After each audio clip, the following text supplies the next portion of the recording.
Hello friends, welcome to the PK tutorial. In this video, we will discuss about data manipulation in R with the help of table function. Table function क्या होता है, इसका use क्या क्या होता है और कैसे हम इससे एनालिसिस कर सकते हैं अपने डेटा को।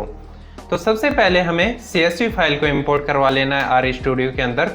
DF हमारी डेटा फ्रेम है जिसके अंदर हमारी 15 रोज हैं और 8 कॉलम है। कॉलम के नाम है date, employ code, new, salary, gender, city, age, category and cell.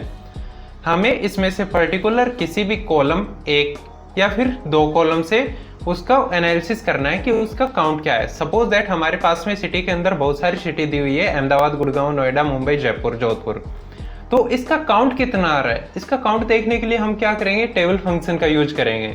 Second चीज, हमें जेंडर और सिटी का एक साथ काउंट देखना है कि जेंडर में मेल के अंदर उसकी सिटी में कितने काउंट आ रहे हैं। सपोज दैट मेल है हमारा और उसके बाद में अहमदाबाद में हमारे कितने एम्प्लॉय हैं और मेल के अंदर गुड़गांव के अंदर हमारे कितने एम्प्लॉय है।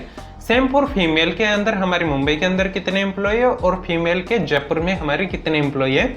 इस चीज को हम देखेंगे। थर्ड चीज हम देखेंगे कि एज ए फिल्टर कैसे टेबल का काम कर सकते हैं। फिल्टर के रूप में कैसे, सपोज दैट हमें यहाँ पे एज देखने है, 30 अबव एज हमारे कितने एम्प्लॉय की है और 30 बिलो एज हमारे कितने एम्प्लॉय की है।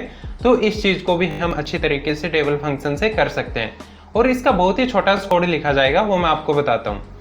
सबसे पहले हमें पढ़ना है टेबल। टेबल में हमने क्या किया, सिर्फ एक कॉलम के ऊपर करेंगे, हम करेंगे सिटी के ऊपर कि सिटी का काउंट कितना है। तो यहाँ पे लिखेंगे $सिटी और अब इसको कर देना है रन। रन करने के लिए हम यहाँ से भी कर सकते हैं और कंट्रोल एंटर भी दबा सकते हैं। तो मैंने दबा दिया कंट्रोल एंटर, तो इन सभी सिटी का आ गया है काउंट। अहमदाबाद में 1, दिल्ली 1, गुजरात 1, गुड़गांव 1, जयपुर 2, जोधपुर 2। ये मैंने एक बहुत ही छोटी सी डेटा फ्रेम ली है, आप इस डेटा फ्रेम को लाखों में डेटा हो तो भी यूज कर सकते हो।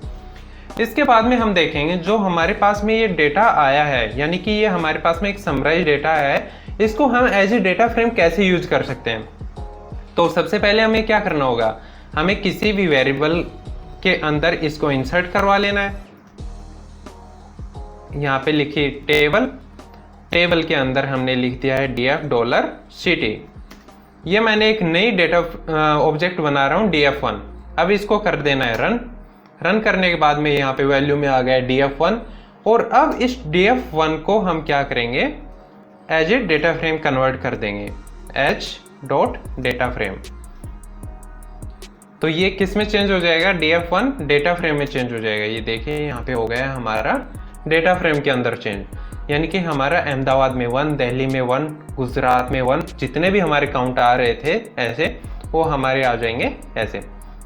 इसके बाद में हम देखते हैं कि हम इसको पहले हमने वेरिएबल में कन्वर्ट किया, उसके बाद में हमने डेटा फ्रेम में कन्वर्ट किया, क्या हम डायरेक्ट कर सकते हैं। तो df2 हमने किया, df2 के बाद में हमने क्या किया, h.data-frame और इसके बाद में हमने लिख दिया यहाँ पे टेबल और टेबल के अंदर हमने $सिटी और इसको रन कर दिया। तो ये डायरेक्ट किस में आ गया है, हमारे डेटा फ्रेम में आ गया है। तो ये हमारी एक समरी बन गई है एक कॉलम के ऊपर। सपोज दैट यही चीज हमें दो कॉलम के ऊपर अप्लाई करनी है। दो कॉलम के ऊपर कैसे, कि यहाँ पे हमारा सिटी दिया है, यहाँ पे हमारा जेंडर दिया है। तो हमें देखना है जेंडर वाइज सिटी में कितने काउंट हैं।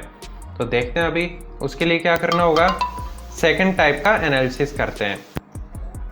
यहाँ पे मैं कमेंट पास कर देता हूँ, सेकंड टाइप एनालिसिस। यहाँ पे कैसे हो जाएगा, df3 सॉरी टेबल लिखा है हमने यहाँ पे और टेबल के अंदर हमने कर दिया है सबसे पहले जेंडर वाइज और सिटी वाइज देखना है। तो जेंडर और उसके बाद में हमने कर दिया यहाँ पे सिटी, इसको रन कर दिया। तो ये हमारा आ गया फीमेल मेल। यहाँ पे फीमेल का हमारे पास में जयपुर में 1 एम्प्लॉय है, जोधपुर में 1, मुंबई में 1 और सेम मेल के अंदर हमारा अहमदाबाद में है 1, दिल्ली में 1। तो इस तरीके से हम एक समराइज डेटा यहाँ से उठा सकते हैं। सेम फॉर हम इसकी भी हम डेटा फ्रेम में कन्वर्ट कर सकते हैं।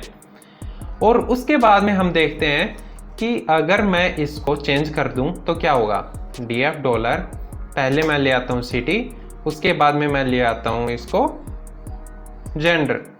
अब क्या होगा, बस इसका स्ट्रक्चर चेंज हो जाएगा। जैसे भी आपको ठीक लगे अपनी डेटा फ्रेम के अकॉर्डिंग या अपनी समरी के अकॉर्डिंग, तो वैसे आप चेंज कर सकते हो। तो ये आ गया अहमदाबाद में हमारा फीमेल के अंदर 0 है, मेल के अंदर 1 है।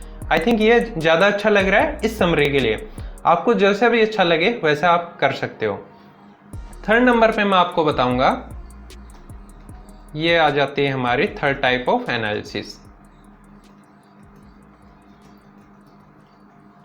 थर्ड टाइप एनालिसिस में हम देखेंगे फिल्टर, कि हम टेबल से फिल्टर यूज कैसे कर सकते हैं, मतलब एज ए फिल्टर यूज हम टेबल का कैसे कर सकते हैं। तो एज के ऊपर करके देखेंगे या फिर सेल के ऊपर करके देखेंगे। तो एज के ऊपर करके मैं देखता हूँ 20 अबाउ हमारे कितने और 20 बिलो कितने हैं। तो इसके लिए क्या करना होगा, टेबल के अंदर हमने लिखा एज, एज के बाद में हमने इसको 20 अबाउ देखनी है कितने आते हैं।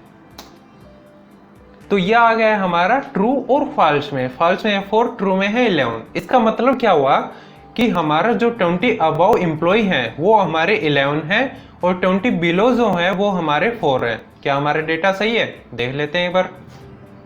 पहले मैं देख लेता हूँ फॉल्स वाले, यानी कि बिलो 20 1, फिर आ जाता है 13 इज 2 एंड फिर 13 इज 3 और एक और बच गया होगा I think 1 2 3, 15 is 3 and 13 is 4। तो इस तरीके से हमारे फॉल्स में आ गए 4 और बाकी जो बच गए हमारे 11, यानी 11 और 4 प्लस 15। हमारे पास में 15 रोज थी यानी 15 एम्प्लॉय थे। तो इस तरीके से हमारे ग्रेटर देन 20 एज के एम्प्लॉय आ गए हमारे 11 और बिलो 20 आ गए बिलो या फिर इक्वल टू हमारे आ गए 4। ध्यान रखना जो हमारा फॉल्स में आएगा वो इक्वल टू के वे होगा, क्योंकि यहाँ पे हमारा 20 है और 20 किस में काउंट हुआ है, ये इक्वल टू में यानी फॉल्स में काउंट हुआ है। इसके बाद में हम देखते हैं सेल्स के ऊपर भी लेते हैं। सेल के ऊपर TF डॉलर हमारी आ जाती है सेल में हमें सपोज दैट हमें किसी ने बताया कि हमें 1000 अबाउ देखनी है। तो 1000 अबाउ में क्या आ जाएगा, जो चीज़ मैंने बताई थी कि जो ये ट्रू आएंगे वो हमारे 1000 अबाउ होंगे और 8 में क्या आ जाएगा, 1000 के इक्वल भी आ जाएगा। तो इस तरीके से हम इसका एनालिसिस कर सकते हैं और इसका बहुत सारे यूज होते हैं। जैसे कि मैं आपको एक एग्जांपल और दे के बता देता हूँ। टेबल के अंदर हमने लिख दिया है डॉलर, हमारी एज होनी चाहिए कितनी,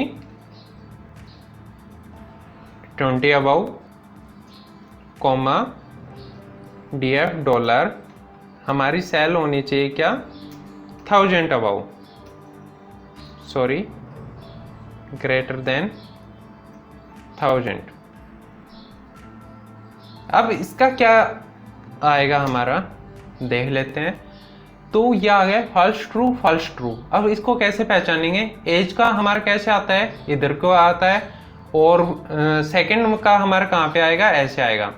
तो फॉल्स के अंदर कितने 2 है, ट्रू के अंदर कितने 2 है, यानी कि हमारा जो बिलो एज जो 20 अबाउ थी हमारी, वो हमारी कितनी है 6 है, जिसकी सेल हमारी क्या है, बिलो है। यानी कि ये थोड़ा सा दिमाग लगाना पड़ेगा कि ये हमारा एज के लिए है और ये हमारे सेल के लिए है।